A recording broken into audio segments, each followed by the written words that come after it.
حبايب ام حمزه، ازيكم عاملين ايه؟ النهارده ان شاء الله هنعمل مع بعض الكحك. كل سنه وانتم طيبين. هنعمل الكحك المقدوح بطعم زمان بتاع ستي وستك وامي وامك. الطريقه دي انا معتمداها من زمان، ما بغيرهاش ابدا. طلع معاكي الكحكايه كده سايحه ونايحه ودايبه ما شاء الله تبارك الله، ريحته بتقلب الدنيا كلها. المقادير مظبوطه على الشعره، مستحيل يفشل منك. ما في حد بياكل الكحك ده عندي الا ويقول لي انت عاملاه ازاي. شايفين الكحكايه سايحه ونايحه ودايبه ما شاء الله تبارك الله، تحفه. تعالوا كده بس صلوا على النبي عليه الصلاه والسلام وحطوا لايك لام حمزه، وتعالوا اقول لك عملناه ازاي. معايا كيلو من الدقيق، وانا بحب جدا استخدم فلور للبسكوت والكحك. بصراحه النتائج بتاعته حلوه جدا وبيطلع الحاجه مظبوطه. لكن لو مش موجود عندك سنبله الفرات حلو والكوثر حلو. حطيت الدقيق كده في البوله، وحطيت نص معلقه صغيره من الملح، ونص معلقه من ريحه الكحك، ومعايا معلقه كبيره من السكر البودر. والسكر البودر انا طحناه في البيت. بشيل معلقه كبيره من الدقيق وبحط مكانها معلقه من النشا. وفايده النشا هنا ايه يا ام حمزه؟ علشان لما تيجي تاكلي الكحك ما يلزقش في بقك، وتاكلي بدل الكحكايه واحده واثنين وثلاثه. معايا مج الشاي اللي هو المج اللي موجود في كل بيت. كيلو الدقيق بياخد مج من الشاي. ممكن ياخد اكتر ممكن ياخد اقل حسب نوع الدقيق اللي انت مستخدماه. ما نكترش السوائل عشان السوائل هي اللي بتنشف الكحك. باخد ربع كوبايه من الميه من الكوبايه اللي انا معايراها، وبدوب فيها معلقه صغيره من الدقيق ومعلقه من السكر. وهنا ما تزوديش الخميره، هي معلقه صغيره، لان الخميره لما بتزيد هي اللي بتضيع شكل النقشه بتاعه الكحك. حطيت هنا 550 جرام من السمنه. طبعا السمنه كل واحد حسب ظروفه، سمنه بلدي صافي، سمنه خليط، مش هتفرق، كل واحد حسب ظروفه. وهقول لك على تريكه واحنا شغالين كده هتخلي ريحه الكحك بتاعك لو قعد عندك شهرين ريحه السمنه البلدي هتفضل موجوده فيه. التريكه دي محدش هيقول لك عليها الا ام حمزه. معلقتين كبار كده من السمسم. طبعا اخدت السمنه على النار وقدحتها هي والسمسم. طبعا ريحه السمسم بتطلع كده مع السمنه، بتبقى ريحتها حلوه جدا.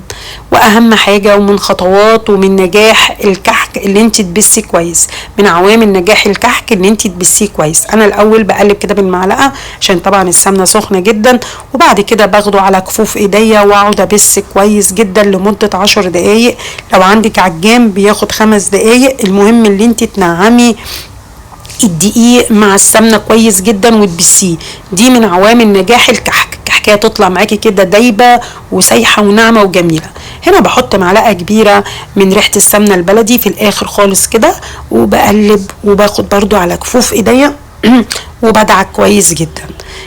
هنا بقى الخميره جبتها، اتاكدت ان هي تمام وشغاله، بحطها. مجرد ما بحط السوائل انا بقلب بس، ما بنعجنش، علشان لو عجنتي الكحكايه بتنشف معاكي وبتحجر كده لما بتستوي.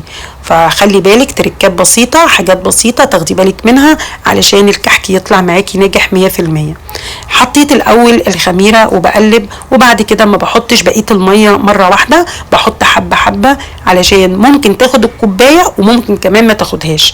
فبحط كده وببدا اللي انا اقلب، وبعد كده باخد كحكايه اعمل لها اكورها كده على ايديا واعمل لها تيست اشوفها. لو لقيتها بعمل كده ثقب في النص، لو لقيتها شققت برضو ما بحطش، بشغلها كويس تاني بين كفوف ايديا وبعملها كده بالبصامه. لو ما شققتش يبقى كده تمام. الدنيا عندي مظبوطه والمقادير بتاعتي مظبوطه 100% زي ما انت شايفه كده. طب لقيناها شققت بعد برضو ما شغلتيها كويس تحت كفوف ايديكي، يبقى هي محتاجه حته سمنه صغيره تحطيها عليها وتلفيها كده، وتبداي تشغلي العجينه كويس جدا تحت كفوف ايديكي. هنا انا بحب بصراحه اوزن الكحك، بحب الكحك كله يبقى قد واحد، قد يعني المقاس كله يبقى قد بعضه. فباخد كده كوره وبوزنها. انا عامله هنا الكحكايه 26 جرام، حبه تكتري حبه تقللي، كل واحد حسب ذوقه. بشغل بقى العجينه كده وبكورها وبحطها في الصاج زي ما انت شايفه، وبجيب البصامه بحطها في الدقيق، وبعد كده بحطها على الكحكايه عشان ما تلزقش. ما شاء الله تبارك الله، شايفين ما فيش واحده اتشققت، ما فيش اي حاجه، عشان المقادير مظبوطه على الشعره. بصي احلى كحكه هتعمليه، شايفين ما شاء الله تحفه. شويه كحك بقى يستاهلوا بقكم. طبعا انا باخد كوره اوزنها وبعد كده بكورها زي ما انتم شايفين كده. طبعا الكحك بقى التركه اللي قلت لك عليها، اللي انا في الاخر خالص قبل ما اكورها بجيب معلقه من السمنه البلدي واقلب بيها بقى العجينه كده، واتفرجي بقى على الريحه اكنك عامله الكحك كله بسمنه بلدي. لو انت مش حاطه سمنه بلدي، معلقه سمنه بلدي كده في الاخر، وتقومي لفه بيها العجينه، وبعد كده تكوريها وتشكليها زي ما انت عايزه. هنا طبعا الكحك بيحتاج درجة حرارة عالية، بحطه في الرف الوسطاني بيقعد حوالي ربع ساعة، وببدأ اللي انا اشوف لو لقيته استوى من القاع يبقى كده تمام، واخد اللون اللي انت شايفاه يبقى كده تحفة. كده الكحكايه بصوا سايحه ونايحه وماسكه نفسها، والله العظيم شويه كحك عسل سكر. شايفين التسويه بتاعته مظبوطه، انا لا شغلت شوايه ولا اي حاجه. في الرف الوسطاني بسيبه يستوي براحته، لان الكحك والفطير لازم يستوي براحتهم جدا. اول ما تلاقيه بدأ اخد اللون من القاع كده يبقى كده تمام، اللون بتاعه مظبوط. انا عندي نص بيحبه بالسكر ونص بيحبه ساده، فبقسمه على 2، بحط نص كده بالسكر، وطبعا بحط السكر وقت